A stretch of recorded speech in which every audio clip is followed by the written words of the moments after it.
everybody. Welcome to another episode of Super Gamer Boys. I'm your host, Colonel and most handsome dad, Garrett Morlang, and here in the virtual studio with me is the king of video games and pocket poppy, Adrian Homeboy Holmes.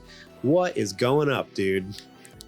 Oh, you remembered. Oh, check you out. Well, man, what is going up with me, huh?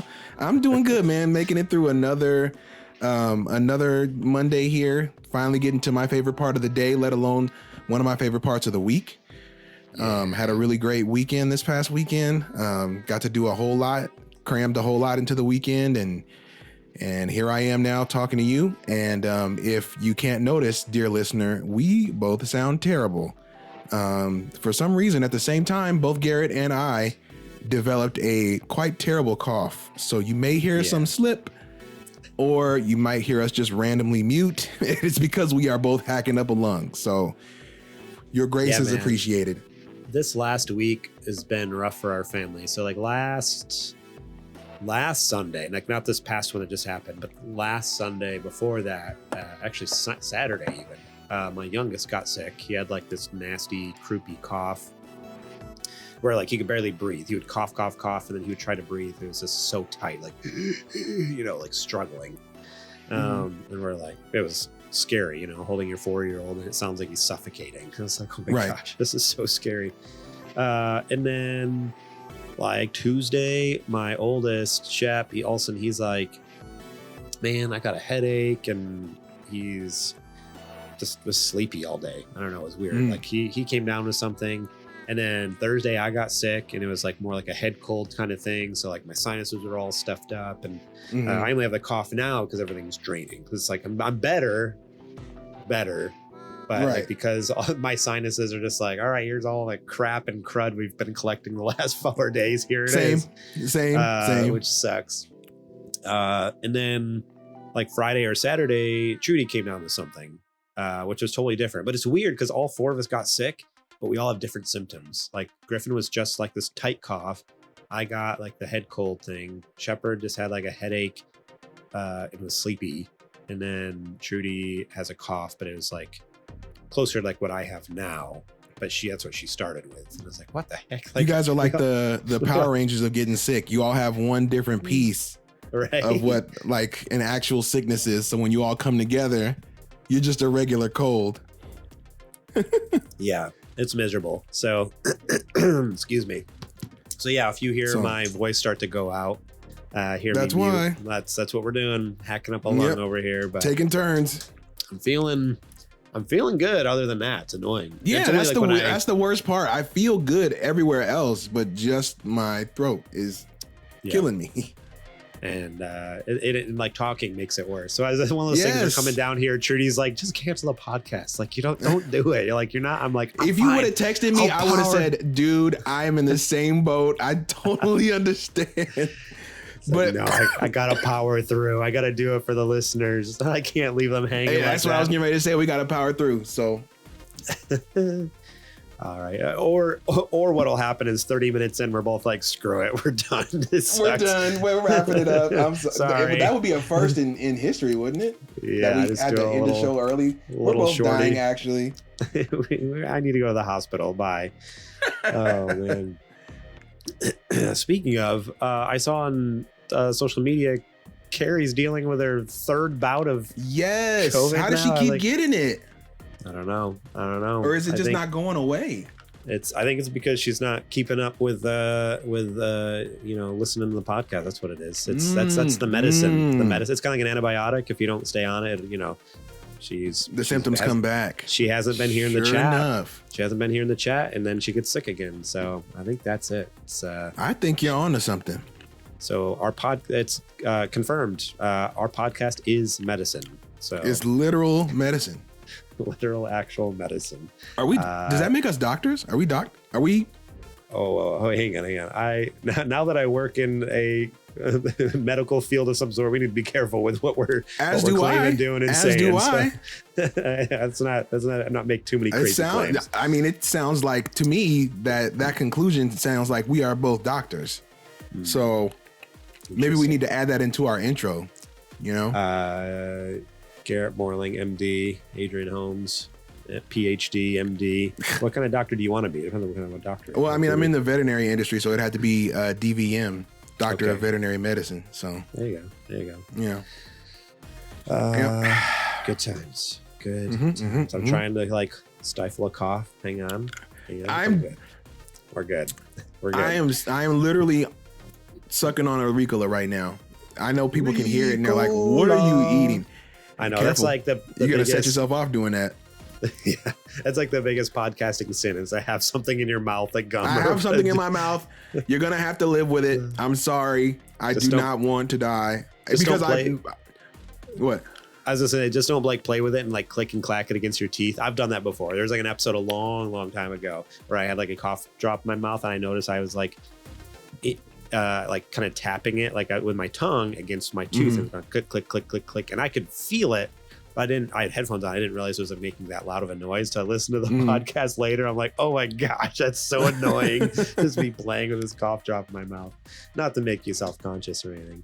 No, I don't think I will. It'd be more of just the sound of like, actually sucking on it. But I don't think it would be like click clack or anything like that. So, but yeah, let's do this. Let's do it. Today, we're talking about a huge update on Halo. Surprise, surprise. That was unexpected news. I'm excited to talk about that. And thank you to Kajoma for sending it in to us. That's right. We'll talk about that in a minute. News on Hi-Fi Rush 2 development. And David Hayter really kept you waiting, huh? But first, let's give a quick shout out to our Patreon producers, Bumple Smash and Kajoma01, and our Super Gamer sponsors, Julie Bates, Mama Mare, Carrie, and David Matthews. If you want to be awesome just like those folks, head over to patreon.com/supergamerboys where you can support us starting at just $1 a month. That's right, $1 gets you episodes early and ad-free all month long, such as this show. You get the Patreon exclusive shows. And we'll talk more about our Patreon later, but I do want to mention, like I was just saying, if you support us at that $5 level, Kajoma got to see, actually he supports at higher. If you support at $5 or higher, you get the show notes. You can see what we're going to be talking about, and you can leave your own questions, comments, concerns, thoughts, or even suggest news stories. We did not have this news story on here, and I'm glad he sent it in. So thank you, Kajoma. Go support us at Patreon, because then you can be awesome like Kajoma and the rest of those folks. We'll talk more about our Patreon later on the show, though. Huge shout out right now to Jack Sriracha and Yate for allowing us to use their music, and DJ Trooz. And actually, that's who we're listening to tonight. I forgot. I set the playlist up. We are listening to DJ Trooz right now. What's the song right now? Dink Shroom Forest from Voyager of Endless Worlds. Of course it is. Of course it is. That's a good one. So go check him out. Add him to your Apple Music playlist, Spotify playlist. Links will be in the show description. It's good stuff. All right. It's now time to check the mail. Now, I thought you were going to say nerdy nudes, and I got nervous because I'm like, I don't know if I'm going to be able to pull nerdy nudes off. We might need to do like a pre-recorded one. Splice it out. Pull from an old episode. Oh man. Or just give it all you got. Give it all you got and see what happens. I might. Yeah, I was gonna say blow a gasket, but I'll try it. I'll try it. Don't hurt yourself. Really. If you need to sit it out this week. I'm not a punk. We're checking the mail right now. Super Gamer Bots on vacation. They get the whole month of October off, is what they said. I don't think that's true. We might need to call them back in next week. If we have enough questions, we'll have to call them back in. But they made some snarky comment and says, I'll see you next month. And I'm like, I don't know. Although, you know what? They also said hopefully this fox die that you guys have will be over with too. That's true. By the way, true. When they said see you next month, now that I think about it, it was late last week and it was still September at that point, right? So no, it would have been October. I don't know. We'll see. If we'll ever see Super Gamer Bot again, they might be just gone for good. I don't know. No, they can't do that. They can't. Okay. I have a fail-safe for that. Oh, I forget. You have the keys over there. Anyways, this first question comes to us from Arrow1, written in to our Discord server. I'm gonna be honest. Sounds an awful lot like a question my old pops asked me over the weekend. So, are they the same person? Is it just coincidence? I don't know. We'll see. Only time will tell. Is there an old game franchise that if it was remade but only released as an exclusive on a console that you don't own, would you buy that console? And then they give the example. Mine would be Splinter Cell. Ooh, great pick. So if it came only to PlayStation or only to Xbox, you know, they would buy whatever console they needed to play Splinter Cell. That is a very, very good one. I'm honestly right up there with Splinter Cell as well. Like that's incredible series that's just been on hold for way too long. It's been, you know, because Ubisoft just they make the best decisions, you know, by far. Do they? One of the other news stories that I almost did tonight was about they're trying to sell themselves. They're trying to sell themselves to Tencent. So, and if Tencent won't buy you, there's a problem. Tencent has oodles of money. They have all the money in the world. Yeah. I don't know. This is tricky. I got one. Okay. Yeah. Give it to me. So word on the street is that there is a remake coming out for Need for Speed Most Wanted, which in my opinion is the best Need for Speed game that has ever been made, right? I cannot tell you how many hours that me, my brother, and my uncle had put into that game. We had every car. We had it all of them kitted out. We would just play races for fun at that point. We were so good at that game. And if Microsoft somehow struck a deal with EA and was like, this game is only coming out on Series X and S consoles, I'd be buying one. Just for Most Wanted? Just for that. Wow. That's how much I adore that game. That alongside Burnout, I think are both good. Those are both two of the best racing games, arcade racing games ever made. Yep. Burnout so 3. Either of those. Burnout 3. That was my favorite one. It was so good. 3 is good. So good. I flip-flop between 3 and Paradise. But 3 is like, they're both really, really good. I don't know. You have to catch me on a certain day. But if either of those were like, yeah, they're only coming to Xbox, I guess I'm going to have to get another S at this point. Which honestly, I'm not too opposed. Just throwing that out there. Yeah. Depending on how good Indiana Jones is, and also want to play South of Midnight. So Indiana Jones is coming to PlayStation, man. Oh, that's right. Well, South of Midnight's not. Just wait 5 months and then you can play.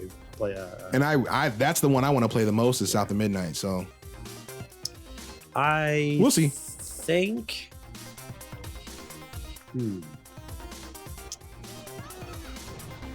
I mean, obviously there's the two obvious ones. Like if they ever went exclusive with any of those. I mean, that's literally why I actually, when my dad asked that question over the weekend, I was like, that's literally why I bought a PS5, you know. I was holding out on a PS5, and I originally said when they come out with a God of War Ragnarok special edition, but I bit early because they came out with Death Stranding Director's Cut, and I couldn't hold out any longer. So, I mean, I've already done that. I literally did the thing in this question because of that. And same thing with Metal Gear, if it ever, but obviously that's never going to happen now. But beyond that, I don't know. There's not really that many other franchises that I like diehard love that much. I think the only I'm not stating my obvious ones because I feel like anybody who listens to this show already knows. Yeah. I'm not going to even give them airtime because you know me. You know which ones that I'm like, wherever it goes, I'm buying the console. Yeah. I just want to kind of set the stage a little bit though, because like I feel like this is like kind of a crazy poll, but it's only because like there's a huge gap between like, which sounds wild, but there's a huge gap in my mind between like Metal Gear and Death Stranding and like even my next favorite franchise. Like there is a dramatic gap. They're like not even close kind of thing. But even still, what I'm about to say, there's a pot. I don't think they would ever go exclusive, but now that technically they do have a different owners, they could, is Crash Bandicoot franchise. Now that Xbox owns Activision, I hope they would never do that. But boy, if all of a sudden it's like, sorry, you can only play Crash over here on Xbox, I might need to. If they come out with a Crash 5 to be or whatever. Fair, there was a point in time that Crash was exclusive to PlayStation. So we can't sit there and say that 100%. This is unprecedented. That's how Crash came to be, was a PlayStation exclusive. It was a PlayStation mascot. He was the PlayStation mascot. So I'm not saying there's anything wrong with it. I'm not gonna never say never. Yeah, I'm not saying there's anything wrong with it at all. Like, I would almost be shocked if they didn't do that, but it's more just like, yeah, that would maybe get me to either get an Xbox Series S or, I mean, it's just also a tricky question because I have a PC. I can play most games, but you never know. They've backtracked on all their other promises. There might come a time where they're like, hey, actually, we're not releasing everything everywhere. So if that's like a console only thing, which I could see, like I could see Crash Bandicoot kind of being a console only thing. I would. I think I would. Weren't there whispers about Crash 5? Yeah, there's been rumors for a little bit since they picked him up that there's something in the works, but I don't know. We'll see. I don't know if I'd buy like a Series X for that, but I would definitely buy like a Series S. Obviously, I don't need 300 teraflops of graphics to play Crash Bandicoot. To play Crash Bandicoot, but you know.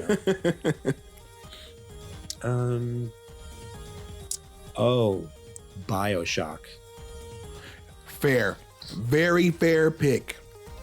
If future BioShock franchises or games, because there is supposedly one in development, I guess. There's been rumors for there is a BioShock, but also now here's the thing. Do you want strictly BioShock, or do you want which one is Ken Levine actually working on? Isn't it Judas or something like that? Now that will be the one that I'm like, that's the one that the person who spearheaded the original BioShock made. So I think if Judas was exclusive, that would really be more of a pull than an actual BioShock to me, because it's not the same team anymore. It's not the same creative head. So yeah, I mean, I guess in that case, then it would be both, like, because like BioShock as a world is still very interesting. So I would still be interested in, like, so I think BioShock is a franchise, and you're right. Like, whatever, like if Judas comes out and it's exclusive to one thing or another, it might pull me over. Or I have one more, last one here. Okay. Rock Band or Guitar Hero, if they made a comeback and they were only exclusive. Even if it was a timed exclusive, it's like, okay, I'd have to get it now. On that. I need to get it on that. Man, I love me some Rock Band and some Guitar Hero. Not mad at it. Yeah, that's a fun one. That's a fun one. Do you have any more? You just kind of mentioned that. Well, I said people already know my obvious ones, right? Yeah. Like Kingdom Hearts, of course. Wherever that goes, I go. I don't have to worry about Animal Crossing because that's never leaving Nintendo hardware. I know. I kept thinking I thought of a couple things. I'm like, no, that's Nintendo. That's not ever leaving Nintendo. Yeah, that's never leaving them. Nintendo will close before they give up their IP. I'm trying to think. Wherever the next Persona lands, that would be a big motivator for me to look into it. Now, at this point with Persona 5, like it ended up everywhere. It initially came out on PS5, but it eventually came out everywhere. And now I'm just saying, if they went back to being exclusive, right? Which they won't, because now they realize, if we make these multi-plat, we make a lot more money. Yeah. Huh. Have you played any of the remasters of like 3 and 4? So 4 Golden is literally a 1-to-1 with the Vita one. It's just up-resed and in 60 instead of 30. Okay. And then 3 Reload, I've been waiting for it to come to Switch.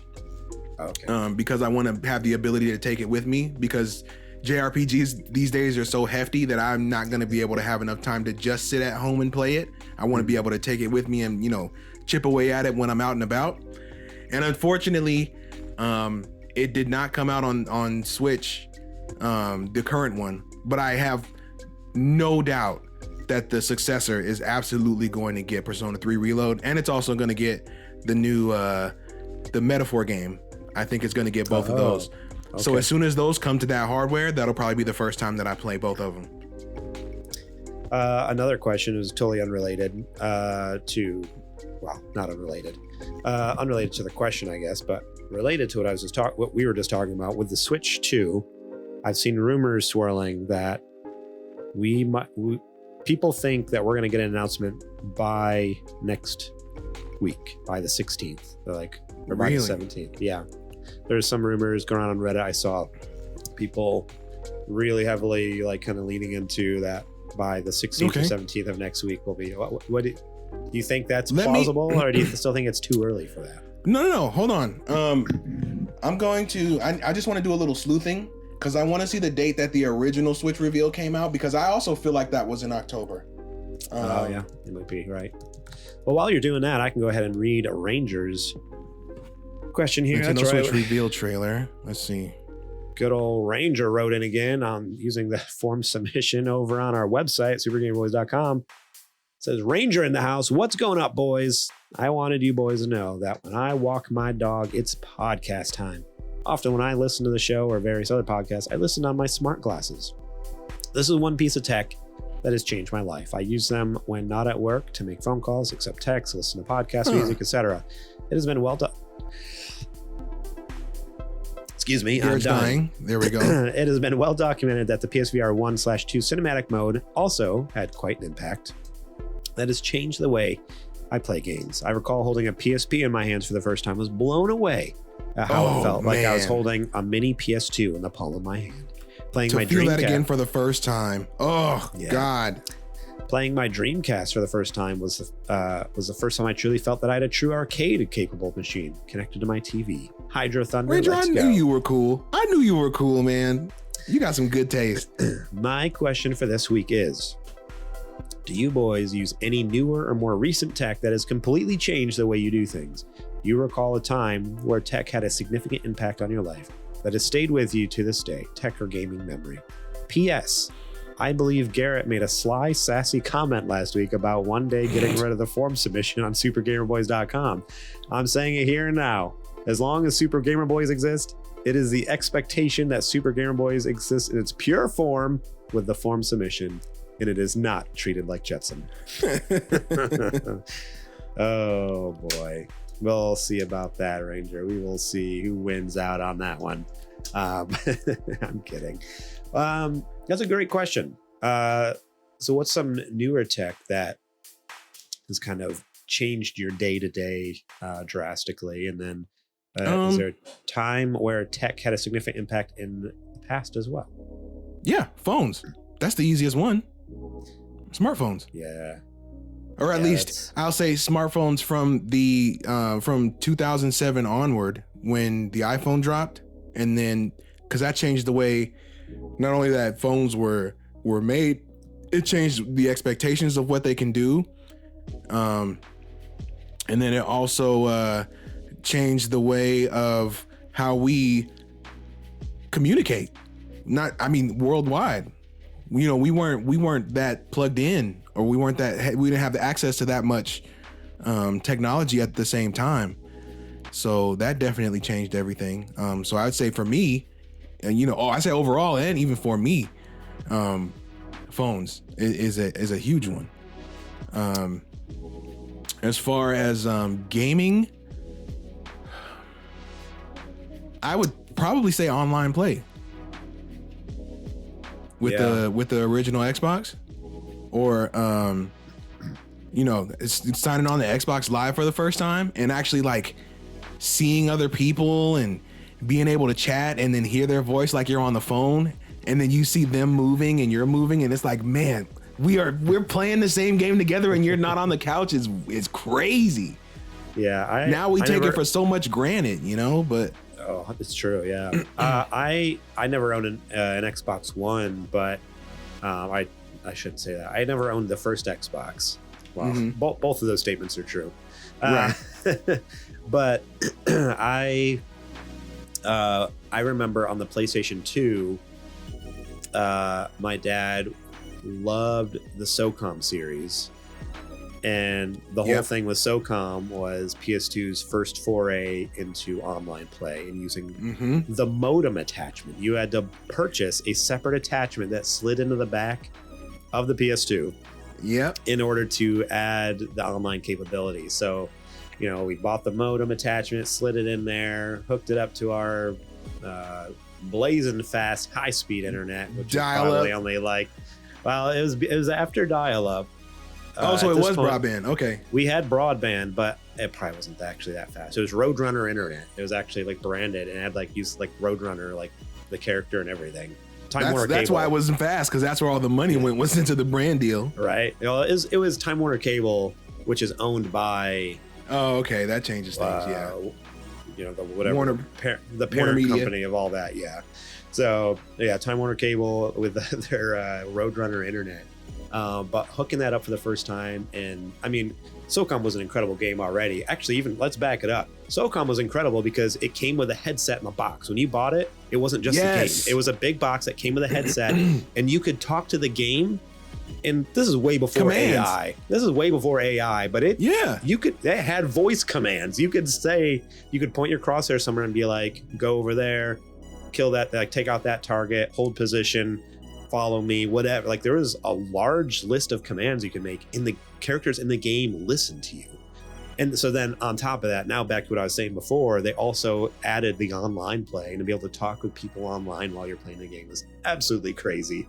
And this squad shooter, it is, we were going through these buildings and clearing rooms together. It's oh man, this is so bizarre, absolutely bizarre. So both of those things, I think, just having voice, being able to talk to a game and it respond back to you is absolutely crazy. And then also, online play, like you said, that's such a bizarre thing. Back in the day, that was not normal at all. It was nuts. Absolutely. I'll never forget it. And then what else? I guess, another gaming one really is portables. Yeah, getting that Game Boy Color for the first time, the Game Boy or Game Boy Color, and then just after that, just I don't know, Game Boy Advance, Game Boy Advance SP, holy smokes. Do you remember the first few times leaving the house with your Game Boy and just being I'm still playing the game. I'm still playing. I can play Pokemon anywhere. I can play it anywhere I want. Except for at night, unless you have the little worm light. Right. That just drained your battery. Yeah, no, I think that was revolutionary. And, we're still feeling the effects of that even today. I felt that exact same way about how I felt about the Game Boy with the Switch. The first time I saw the Switch taken out of the dock I think I told you this. I went to the preview event for it. It was in February, the year before it came out. Nintendo had invited a couple hundred people out to San Francisco to see, it was this big, I have pictures of it. I have to maybe put them in the Discord. Yeah. But I always thought, oh man, this is a gimmick. There's no way it works the way that it's supposed to. And then you go and then you see Zelda running on the TV, and then you play it for a little bit and they take the controller from you and then they lift it out of the dock.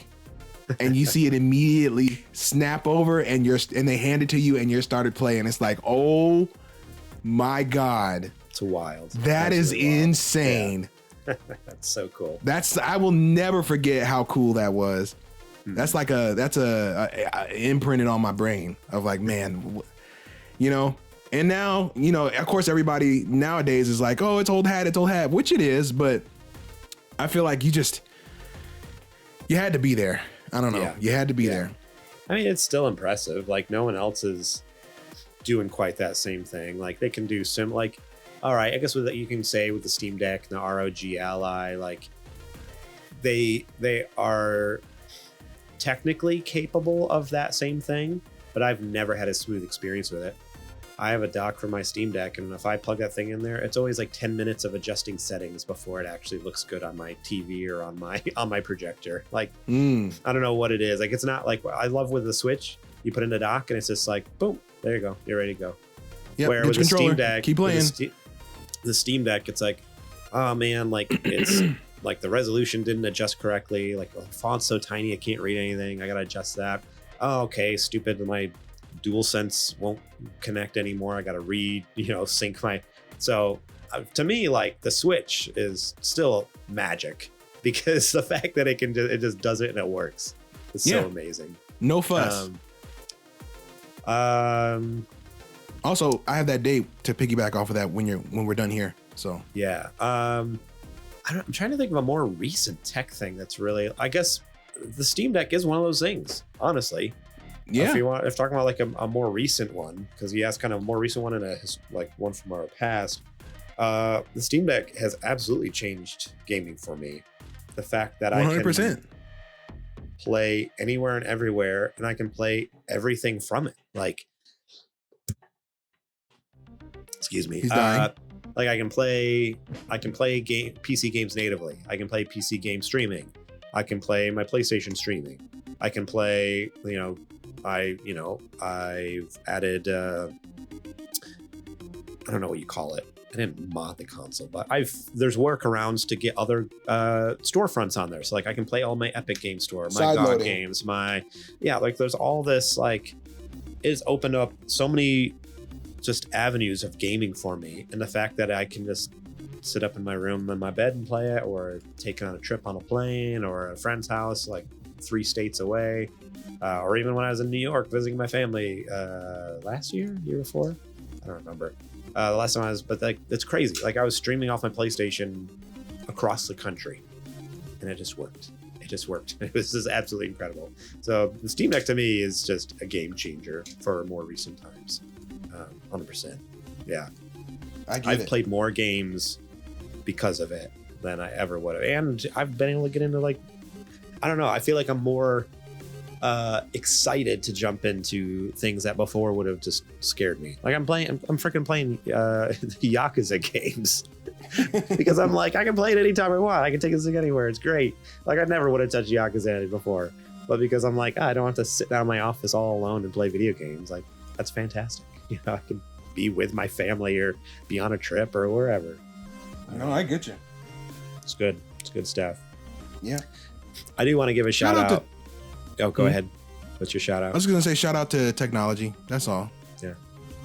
I was going to give a shout out or an honorable mention because I mentioned the PS2, obviously like SOCOM and all that, but the PS2 iToy, honestly, that was pretty sick. Really? I love that thing. I only had one game that really actually used it. I think we might have had a couple games that used it, but one game in particular. Shoot, I almost want to look it up. Let me see. It was like a racing game. Let me double check. I'm getting my. I never had an iToy, so this is news to me.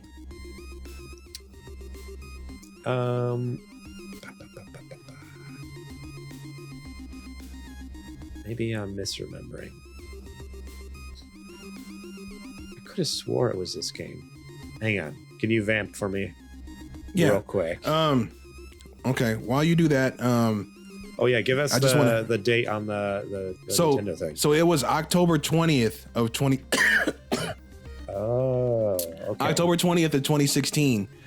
That the original reveal trailer for the Switch was released. So going strictly off of history, they have a leg to stand on that it could be within the next week or so.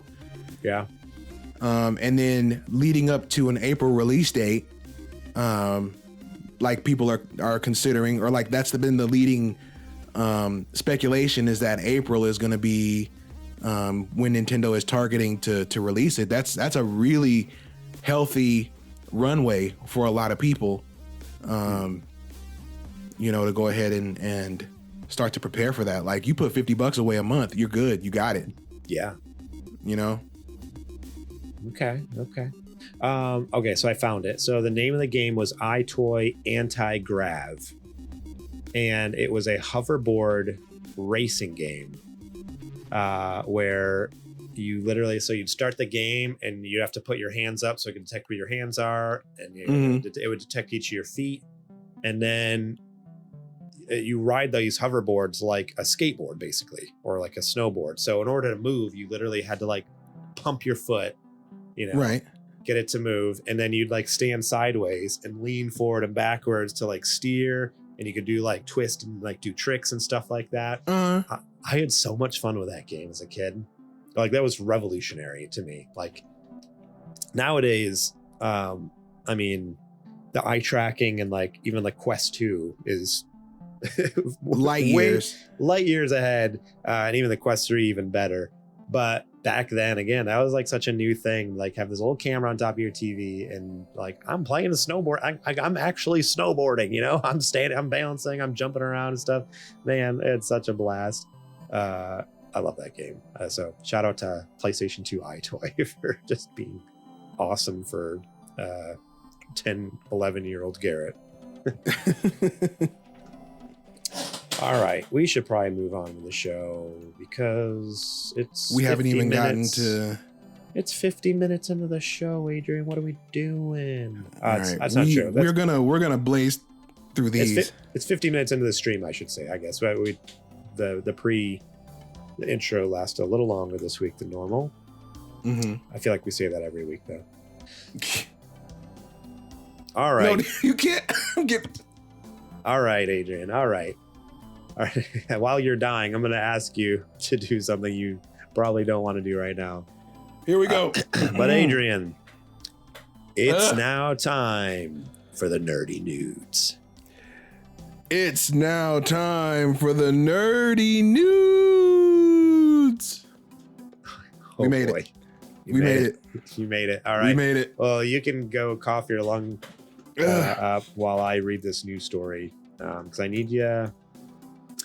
I need you to vamp for me when I'm dying. So, all right. Okay. Here we go. Got you.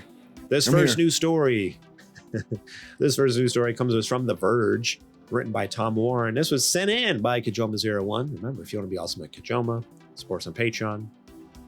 The future of Halo is being built with Unreal Engine 5.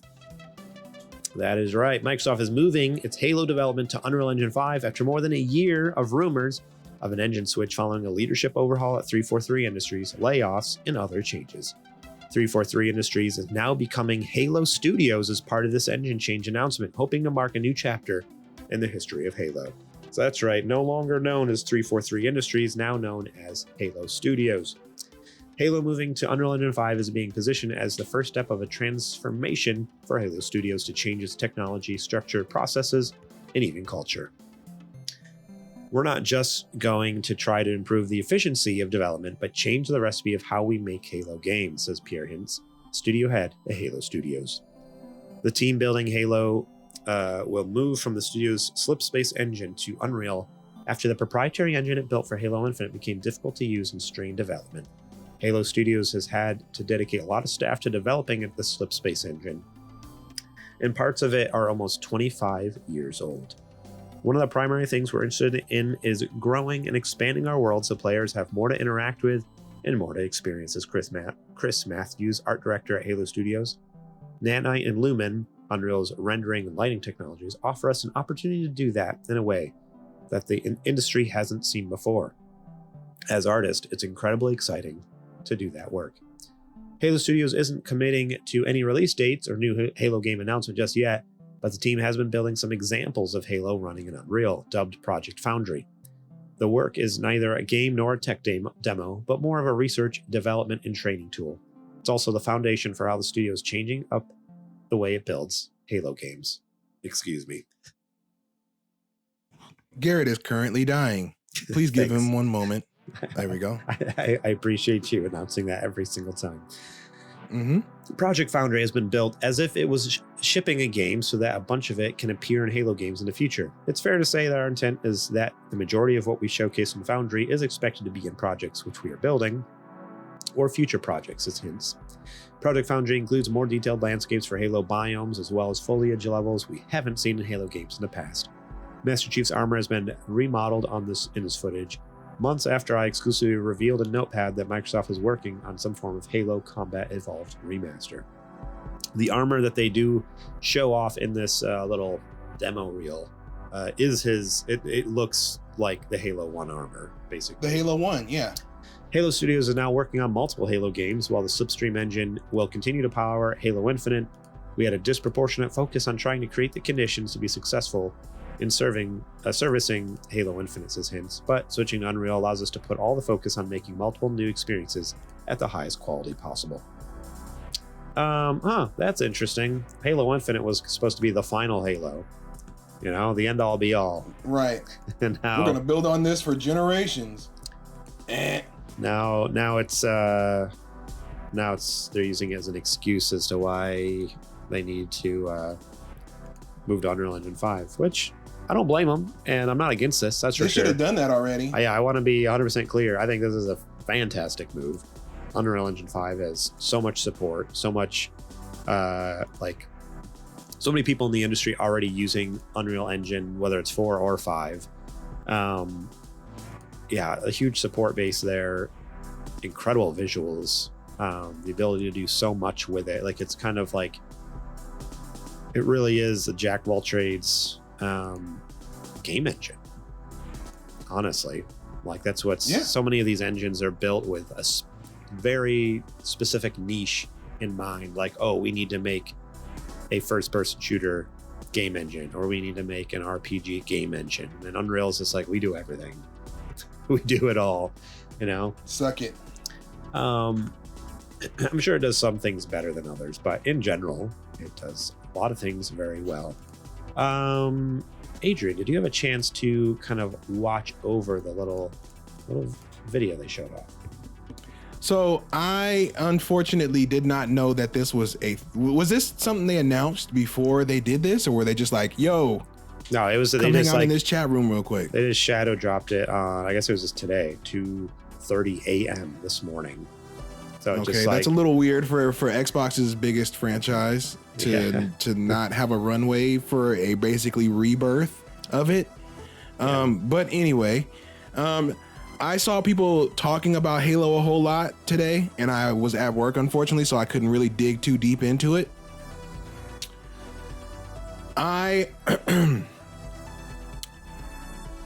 How do I put this? I hope that this is what turns Halo around as a game and as a franchise. However, I do not expect for that to happen, if that makes sense. Yeah. If this does turn out to be a flop, I don't think I would be upset by it. I think I would just be like, well, that was there was a chance that was going to happen, and it was pretty high, so we just kind of gotta, take it how we can. I'm very excited about this. Like, I think it has the potential to help them kind of get out of some ruts that they're in. But I think the thing I'm very hesitant to say, and a lot of people are jumping to this conclusion. I've seen other podcasts and other YouTube channels immediately kind of saying, like, Halo is saved. Like, this is gonna fix Halo. Halo is gonna be so much better. Like, as if this is what the problem was. And it's like, right. No, there was a lot more problems than just the graphics. Correct. For Halo, and the engine. Like, honestly, that's been the least of my gripes with. How about the philosophy behind the product overall? Yeah, and how it's changed. Exactly. Let's start there. Yeah, 100%. It's like, no, my issues have been more just with, like, the choices for gameplay styles and stories, and also, like, there's a list of other things that have nothing to do with the game engine. Right. Obviously, with this also comes the kind of restructuring with, like, new management and stuff. Like, they have all new people running the show over there, all new, like, unfortunately they've had layoffs, but they've kind of, this is a whole new team. Like, I think the idea is like, we're starting over. They got a new name, a new team, new people in charge, new culture. It's kind of which is why I'm willing to extend grace. Yeah, they're preaching like, hey, we're trying to like help fix the culture over here at the studio. I'm guessing it was not great previously. So I'm all about this. Like, this looks sick. And I have the little trailer playing while I'm talking right now. It looks absolutely gorgeous. Like, all the different worlds they're showing, absolutely insane. It looks like it should have looked when Infinite came out. Oh, 100%. 100%. It's what we all anticipated Infinite looking like. And Infinite looks good, don't get me wrong, but nothing like this. This is like what the trailers look like, but then the reality was much different. So, yeah, so to kind of clarify my thoughts, I'm stoked about this. I think this is going to be great. I just think we need to temper expectations. This is by no means the savior of Halo, in my opinion. No. Right? Is there some universe where it has the potential to be? Of course, right? Any game has the potential. It has the potential to be a part of it. Again, the problem with Halo hasn't been the game engine as a whole. So I think it's a piece of the puzzle. It's a piece of the puzzle. Right, to kick off the rebirth of Halo, basically.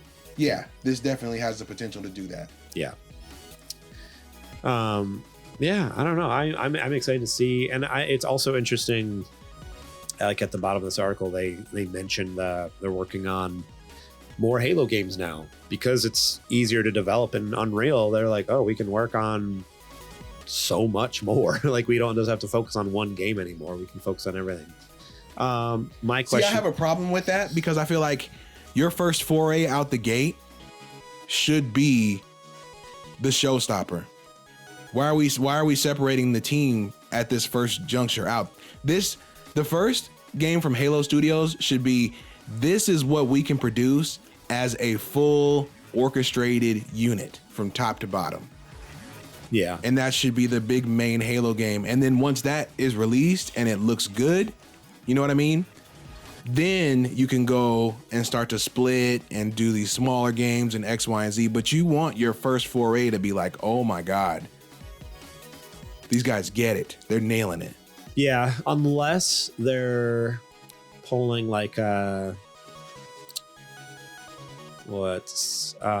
so in my head I almost picture like Game Freak when there was that one year where they not only released like a new Pokemon game but also like a remaster.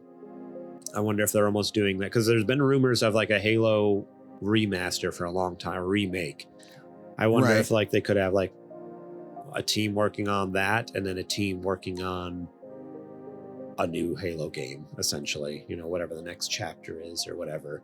And with that, like, I don't like, I agree with you, but also I feel like I'm not against that either. Like, you know, if anything, you know, they could be learning.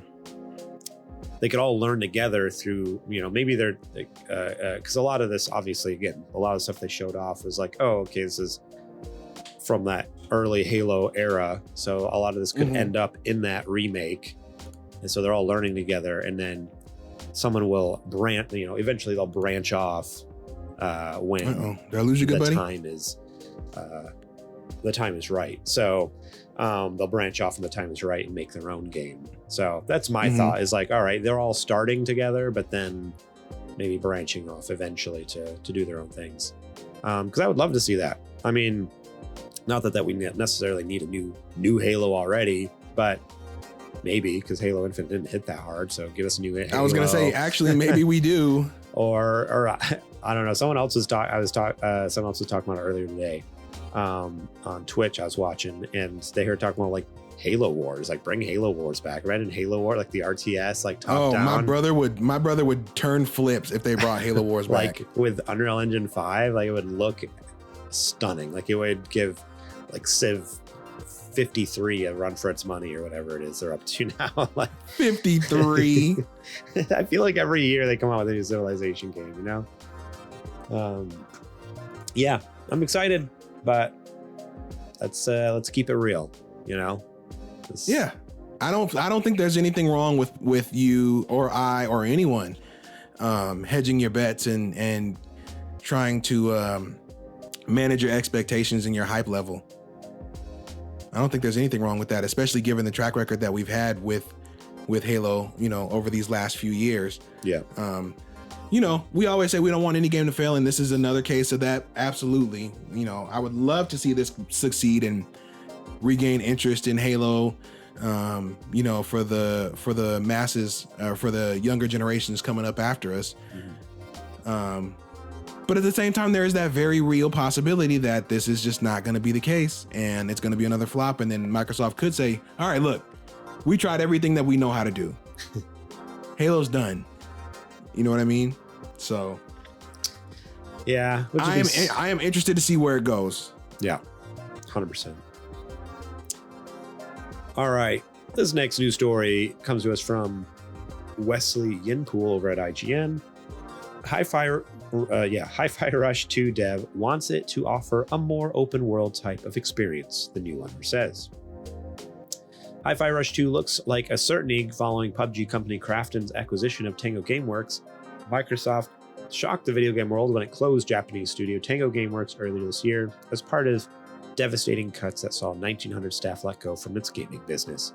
3 months later, Krafton announced its intention to buy Tango Gameworks. Only the Hi-Fi Rush intellectual property was brought over as part of the studio transfer from the Microsoft-owned ZeniMax Media to Krafton. I didn't know that. I actually did not know that. Leaving the likes of The Evil Within and Ghostwire Tokyo behind. So Xbox still owns those. Huh. Interesting. They ain't going to do anything with them, but yeah. I did not know that. I figured they would have kept it all, but... in an interview with GamesIndustry.biz, Krafton's head of corporate development, Maria Park, was asked about the company's plan for the Hi-Fi Rush franchise following the acquisition. Park said Tango Gameworks wants to bring the first game to other platforms, such as Nintendo Switch, and wants to work on Hi-Fi Rush DLC rather than rush out a sequel. Tango Gameworks wants to take necessary time to refine the game and come up with a different experience, Park added. But what of the sequel? Park revealed that not only was Tango Gameworks working on Hi-Fi Rush 2 when Krafton first met with the team, but it had a 6-month-old build-up ready, with the goal of offering a more open-world type of game after the linear level design of the first. Yes, the team was working on Hi-Fi Rush 2 when we first met them, Park said. They want to make sure it surpasses the expectations of the existing fans. For instance, some of the feedback about Hi-Fi Rush was that some people felt it was just going through factories, so now they want to give a more open-world type of experience. I don't think it's going to be completely open world, but more dynamic environment that you play in. Also having more advanced technology applied to the rhythm action so that it feels more synchronized. Honestly, the first thing that was popping in my head is like the jump from I don't know, I immediately thought of like a Jak 2. Interesting. Where it's like kind of open world, but like still like restricted. Not really. But I don't know. It's the facade of an open world. Yeah, but like I'd be down with that. We don't need a massive, crazy open world, but just like give me that feeling of a little more exploration. That'd be pretty sick. That's fair. Park continued. I think the build that we looked at was about 6 months old when we went to meet with them.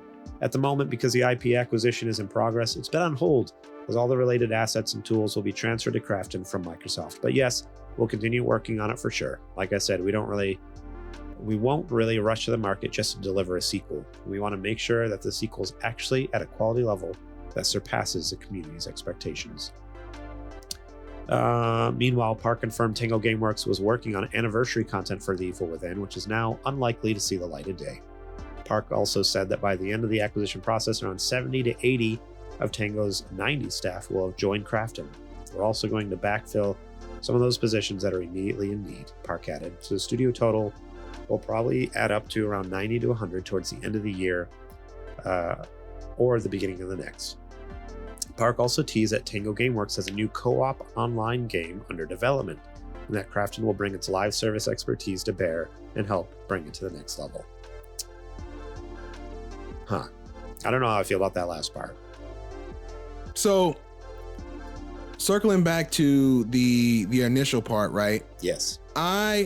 Hearing that the news about it wanting to become open world, it didn't make me recoil. like I thought it was going to, because I think that if they do it right and maybe not make it necessarily like full on Spider-Man open world where like you can go anywhere, do anything, but like maybe your hut still serves as a home base and you can just leave from there and go to different places around a cleverly designed world that you can just go to. That it's not Breath of the Wild level or Breath of the Wild depth, you know, anywhere like that. So there's still a chance that they can do this and make it work well. That's kind of where I'm sitting at with it. Yeah, that's what I would hope, is that if they do this open world idea, that it isn't like a massive open world. Because this, to me, doesn't fit with the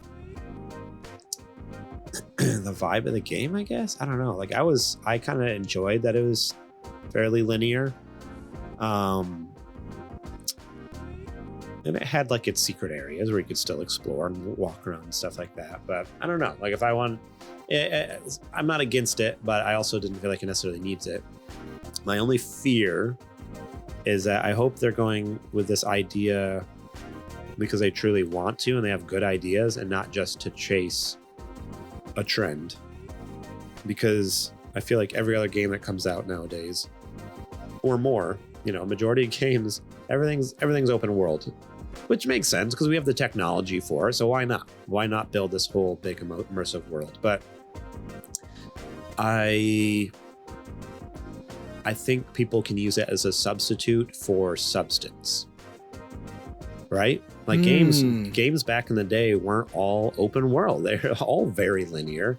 There were open world RPGs and JRPGs and stuff, like they existed. Mm-hmm.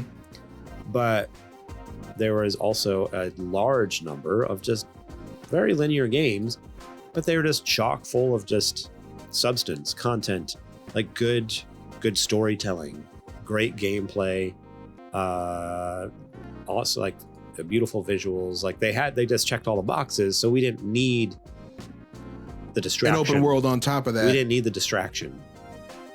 Where open worlds can be done well, don't get me wrong. But I feel like in recent time, it almost just becomes like we do it because we have the technology to do it, so why not? And it just it adds more to the game, but they're not actually putting anything of meaningful in there. You know, some games do. Some games put meaningful stuff in there, and it makes sense, and it makes it fun, and it adds to the game. But there's also plenty of games that just add open world to check a box, just to say, "Oh, our game's open world." It's like cool, but is it actually good? You know, so that's all. That's my biggest fear, is that I hope it's coming with substance and with something that's actually worth the open world and not just being there to check a box. But that's my thoughts. No, I think that's totally valid. I guess really what it comes down to is just we have to hope that we have to hope that Tango knows what they're doing, which I do, just based on the first game. Yeah. And them, you know, knocking it out of the park with that. I trust that they understand what this means and, you know, what this task is to undertake, and that they've already, you know, how even we're spitballing about how this map would work out. They've probably already gone over that and they have a solid plan and they're all on the same page, which I absolutely think is the case. So I'm not worried about it. Yeah, I have a lot of faith in them. Like at least with with Hi-Fi Rush specifically, like the first one was so incredible. It would take a lot to screw it up, and I don't think they would do that. I think they care about this IP too much. So I don't know. I trust them. Just wait and see. I think they got it. I also didn't realize it was taking so long to transfer the IP over. So even though Krafton technically owns Tango Gameworks, it all comes down to Microsoft sending them the Google Drive file with all the stuff. It's like someone just needs to get on that, like send over the stuff so we can start working on it, please. That's kind of wild to me. All right.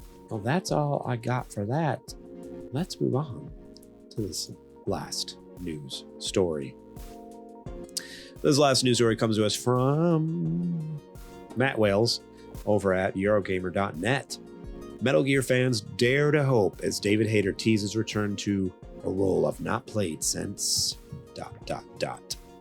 David Hayter, the gravelly voice of Metal Gear protagonist Solid Snake, has fans pondering an apparent return to the role after posting an enigmatic new tweet.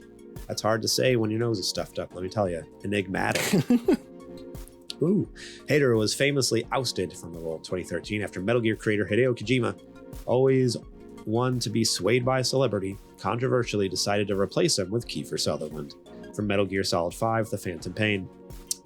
And technically for what was the one before it? The prologue thing. Metal Gear Solid 5. Ground Zeroes. Ground Zeroes, yeah.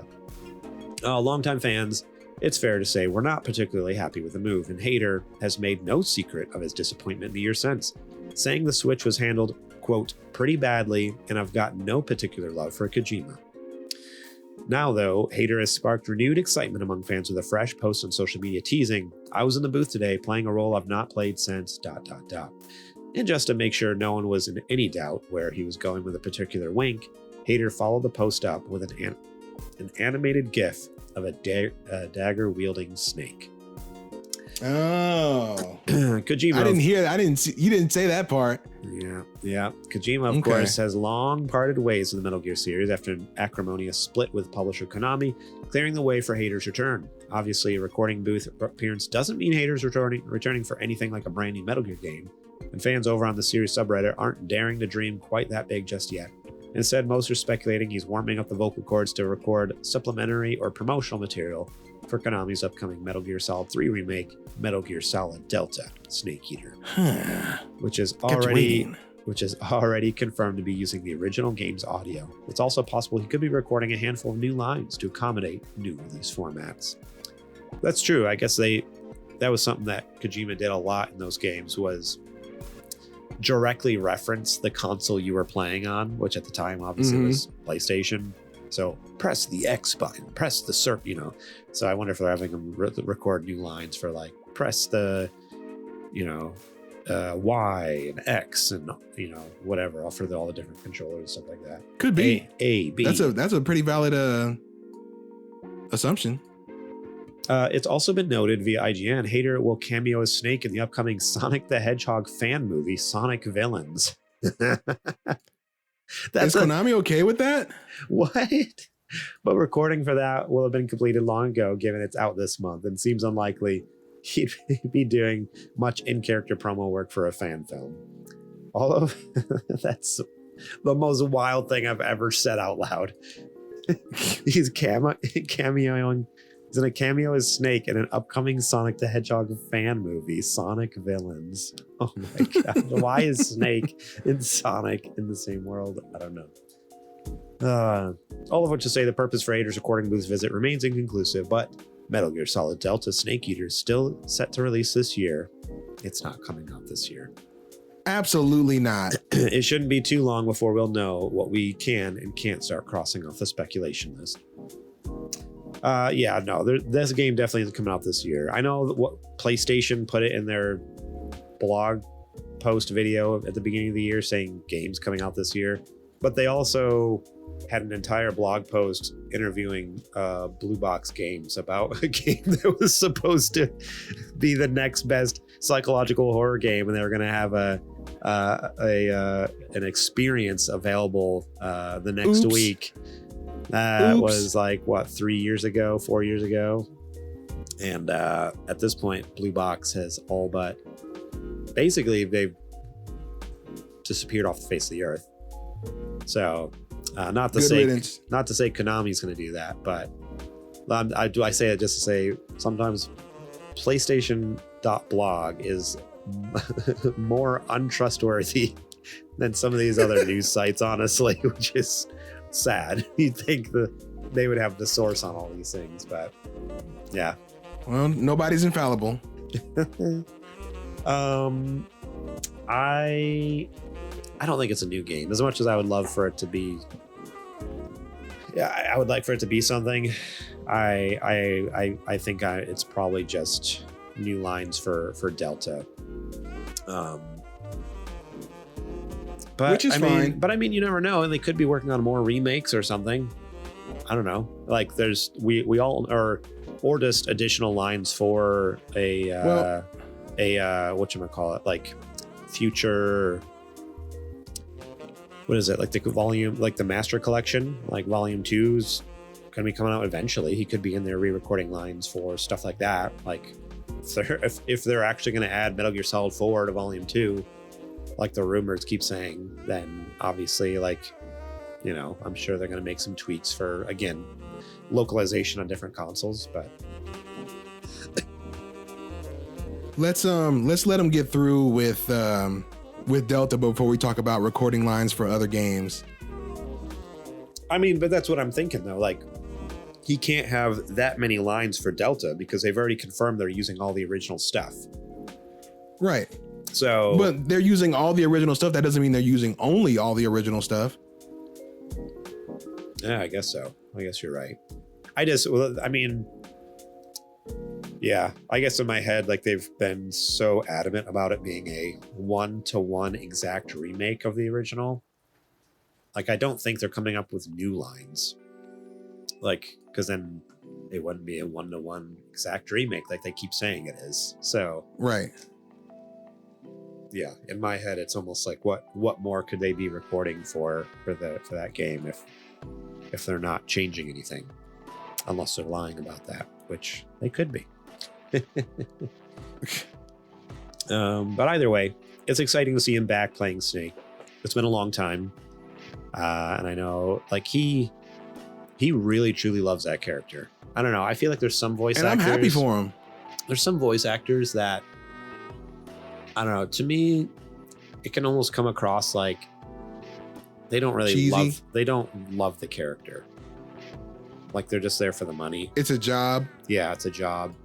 So to know, like, I don't know, he's always been so passionate about Snake. Even, like, he hasn't played him in like over 10 years. 10 years. Yeah, it's been forever, like 10, 15 years since he's done a voice for Snake in a game. But he's still at all the cons, doing the voices, doing the bits. There's a Metal Gear Solid con that happens in LA the last 2 years. He's been, like, involved with that and stuff. Or I love how what was the other one? What's that? There's a YouTube channel that does, like, the gaming history stuff, and he's, like, done, like, ones where he's, like, featured on there a couple times, like reading Metal Gear, like, Easter eggs and secrets that have been uncovered. Oh, Did You Know Gaming? Yeah, Did You Know Gaming? And I love that he's, like, in there, and, like, he's all about it. Like, he's a nerd. He's a Metal Gear Solid, like, fanatic, just like the rest of us, and I love it. So it's always good to have him back.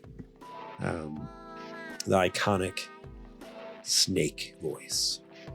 Metal Gear. I need to stop doing that.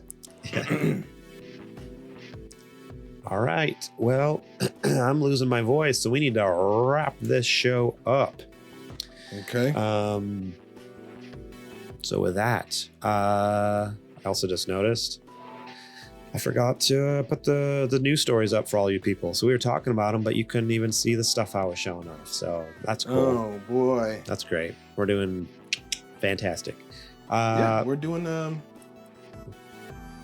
show. Just, we're doing the thing. And right now, we are here. Right now, it's time to do the Patreon ad. Do it. I'm gonna go pee.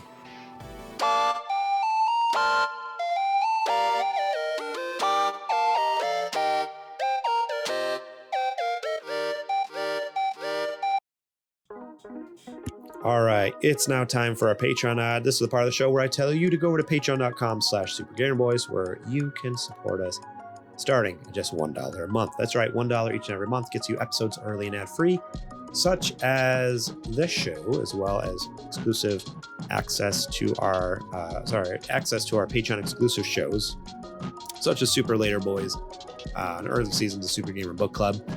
You can also support us at $5 a month, and as previously mentioned in the show, that's where you get access to the show notes, so you know exactly what we're going to be talking about each and every week on the show. So you can leave your own questions, comments, concerns, thoughts, news stories that you have you would like us to talk about, whatever it might be. You get to be part of the show in a sense if you want to help. Leave your own thoughts and news stories out there. It's a fun way to know exactly what we're going to be talking about and interact in that way. $10 a month, you can be a Super Gamer sponsor, get those previous perks, and a big old shout out at the top of each and every episode. And then the top dog tier, we got $15 a month, Patreon producer, you get all the previous perks and the ability to pitch us a show segment. So if you have some fun ideas for fun segments to do in the show or outside the show, maybe on social media as like a TikTok or an Instagram reel or something, or whatever it might be, we would love to hear your ideas. Pitch it to us, feel us out, see how we're feeling on it, and then go ahead and support us over there at $15 a month, and then we'll make that dream a reality within reason. You know, we vet everything, we'll check it out, but so far I think we've done everything that's been pitched at us. So think about it. Support us over at patreon.com/supergamerboys. We got a tier for every budget. $1, $5, $10, $15 a month. Think about supporting us over there. It helps us out tremendously. You can also support us by going over to sgbstore.com. You can support us there. Buy some sweet merch. We got t-shirts, we got sweatshirts, we got stickers, cups. We got all sorts of fun stuff. Summer game collection is still up. At this point, I'm going to be real with y'all. I don't know if the Spooky Gamer Boys collection is going to see the light of day. I'm trying so hard to get it going. But let me tell you, now that I have a full-time job, I don't have as much time to make art. So it's been tricky. But maybe, you know what? Let me know, though. If you're on our Discord, I want to hear your thoughts. If supergamerboys.com/Discord. If you're not in there, you can join us over there. I would love to hear your thoughts. If it came out late, if it was a little bit later, maybe it was like more November, would you still be down? Let me know. And then last but not least, you can support us here at twitch.tv/supergamerboys for free. That's right. If you have Amazon Prime, you can link your Amazon account to your Twitch account. I'm going to cough so hard right now. All right. We're good. If you have an Amazon account, you can link that to your Twitch account and you would get a free Prime Gaming sub each and every month. But you got to remember to use it. That's right. Twitch doesn't just automatically re-up like they do with your typical subs. No, you have to remember each and every month to use it. Just like Kajoma01 did earlier in the show, actually. He's been subscribed for 13 months. He says, woohoo. And he uses Prime Gaming sub. So it costs him $0 to do that. We still get the full amount of that sub. So if you want to help support the channel, and you have Amazon Prime, link it to your Twitch account, throw that free sub our way. We'd very much appreciate it. You can go to find us at twitch.tv/thesupergamerboys and drop that sub off. We'd love it. And it also gets you ad-free viewing during our streams and access to our emotes. So we'll see you then. All right, that is it for the ads. Let's get on with the show.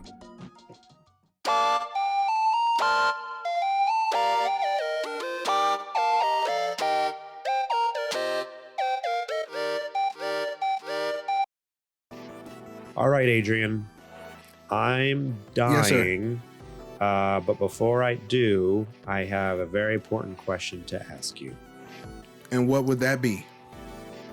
I need to know, with my dying breath, Adrian, what you playing? Adrian, what you playing? Sound like Old Snake. Yeah. Raspy old dying voice. Oh boy. What have I been playing? Well, I've had the Switch out, and I think I mentioned this last week, but I have been playing a little Animal Crossing, New Horizons. I just decided to hop back in for a little bit. It's a overall, it's a fun little distraction. It's a time killer. It's a nice way to de-stress when you come home from work or from, being out or anything like that. So it's been nice to kind of do that. On the portable front, I've actually been bringing the DS around. Decided to break that bad boy out. Not 3DS. I'm talking about original DS. Okay. Yeah. There is something to the DS. The DS like DNA and graphical style that just like the way that it's just polygonal enough to like make out what they're trying to do and how they had to get so creative to, make things look like the characters. There's a certain charm to it that I just, you won't find anywhere else, and right. I appreciate it. So, been playing a little Mario Kart on that, little Mario Kart DS. Oh, nice. Excuse me. I've been playing Final Fantasy. Huh? I was just gonna say, my only memory with a Nintendo DS, because I never owned one, was I had a friend in my class of school. His name was Jordan, and he had a Nintendo DS and he had an original Xbox. The two things I did not have. And so I loved going over to his house and hanging out with him because we would just take turns. Like he would play his Xbox while I was playing the DS, and then he'd jump on his DS while I was playing Xbox, and we would just like do that the whole time. And once in a while we jump on like Halo together and stuff, but most of the time is like, I don't know. These things I never got to touch or see or feel or anything experience. But the only two games he had for his DS was Mario Kart DS and the Mario 64 on DS, right? Wasn't that one of them? Yeah. That's one of the ones that I that's the one I picked over New Super Mario Brothers DS. Okay. Was Mario 64. I had a choice between both of those, and I ended up picking Mario 64. So I had recently played New Super Mario Brothers in the last. Well, I think I did it for last year's backlog challenge. Okay. Yeah. So. So that's such a fun memory with the DS. Like, it's just like, yeah, you're right. Yeah, like what you're saying is spot on. It's like there's such a certain feel to it and look to it that they're so crunchy but good at the same time, and it's just. And at the time, it was just jaw dropping. Like I was just like, this is incredible. Like especially with me, I had a Game Boy Advance SP, but even playing that, I'm like, this is even another that level. This is insane. Like this is so much beyond. What do you mean? There's 3D? They're making it 3D? That's what? So good. So, yeah. So I've been going back and forth between those two. They've been a real nice comfort. A real nice way to de-stress, and I think I've mentioned this before, either during a Later Boys or during a podcast at some point. I always try to leave the house with some kind of a gaming system in my bag or in my pocket, or we don't call you Pocket Poppy for nothing. That's absolutely true. But I like to have it because I never know what's going to happen in that day, or, what circumstances, or if it, just gets a little overwhelming. It's nice to have that system or that console to like, hey, I'm going to disappear into the Mushroom Kingdom for a little bit and kind of leave, mentally leave wherever I'm at or what's going on for a second, and then just kind of regroup and then come back, later on, take a nice mental break. Yeah. So it's nice to be able to have that like little secret, for all intents and purposes, like this little secret portal I have in my bag that if I ever need to get out of here, I can. So that's awesome. That's great. So no matter what it is, it can be any portable, whatever. I always try to have something in my bag. So yeah, it's great. Mm-hmm. Fantastic. But enough about me, my good man. What have you been playing? I've been playing continuation from last week, more Yakuza 0. Let me tell you, I'm loving this game, and I don't know why. I love to hear that, dude. I don't know why I'm loving it. Because... What do you mean you don't know why you're loving it? Okay, because so far, I'm thinking about the things that Garrett likes in video games typically. And it's not really checking any of those boxes. It's not short and succinct. It's not just a story-driven game. It's a very open world RPG, kind of free to do whatever you want. Like, I don't know, there's like a whole list of things I'm just like, doesn't check my normal boxes, but I'm still absolutely loving my time playing it, despite those things. And I think it just comes down to the charm of it, like the characters and the worlds, and the circumstances. Like, I just love how it's just like, I don't know. Like I'm into chapter 2 now, and like the ending of chapter 1 is just so over the top with fighting an entire building full of Yakuza to find one of the lieutenants and then fight him and beat his butt, you know. It's just like, I don't know, it's such a bizarre concept, the whole thing, and it's like, I just love this. Like, it's just so stupid, but I love it. Like, I think that's why I love it. Or just like, now that I'm in chapter 2, it's opened up the world a little more. I can actually like explore. Then I'm like walking down the street and someone's like, I was walking on the street and there's this line in front of this Don Quixote. That's also hard to say with a stuffed nose.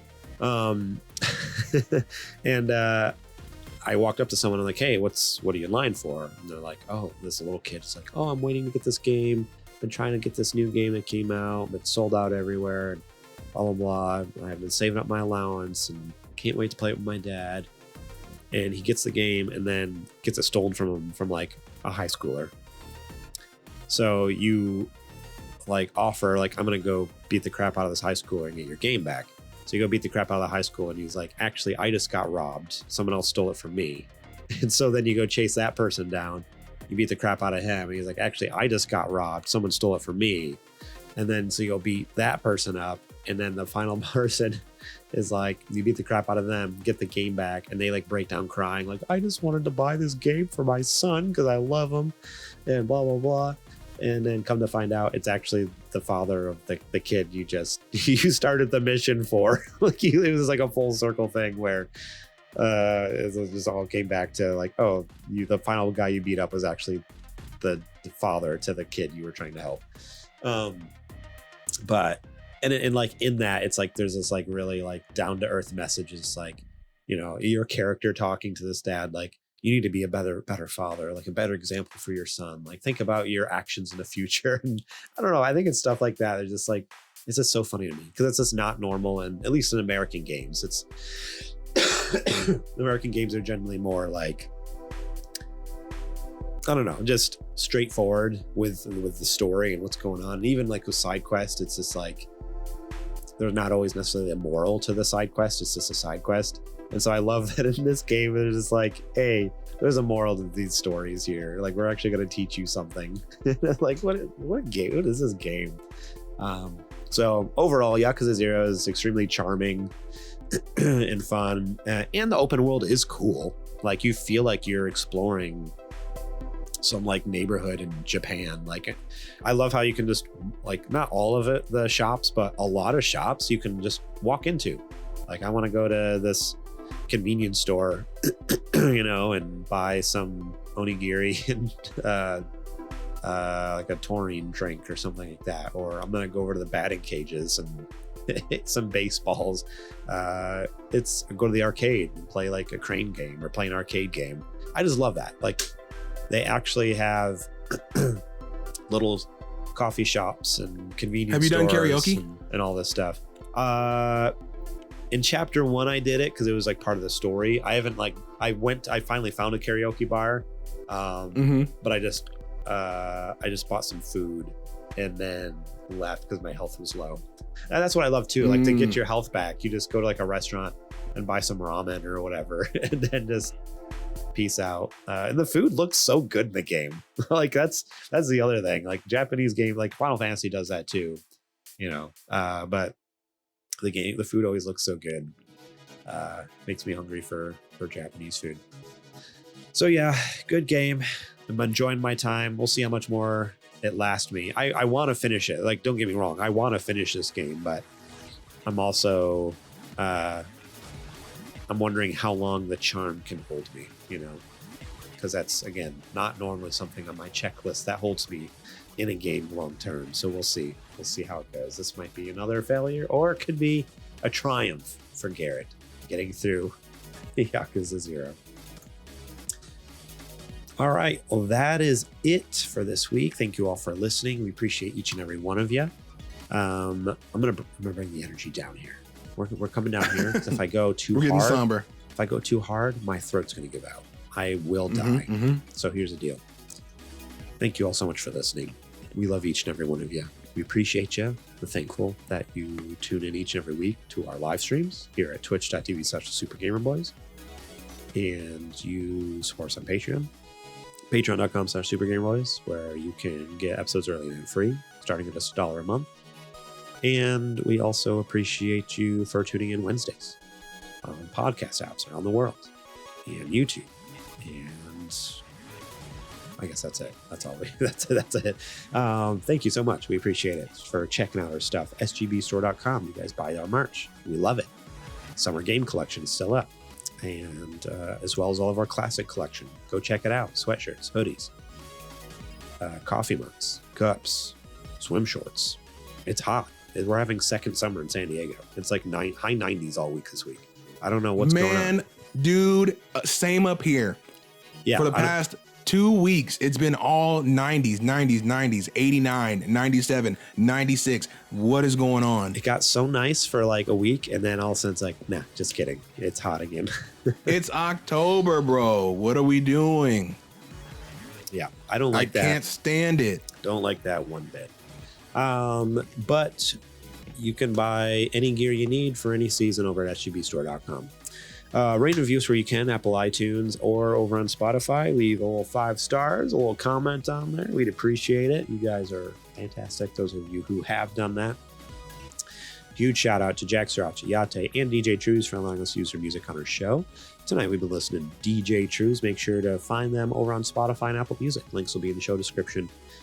So click them, add them, listen. You can find us during the week over at supergamerboys.com, Twitter and Instagram at supergamerboys. I am on Twitter and Instagram at gmorlang. Adrian, where can the fine folks find you at? They can find me any and everywhere online at Homeboy, HOLMBOI.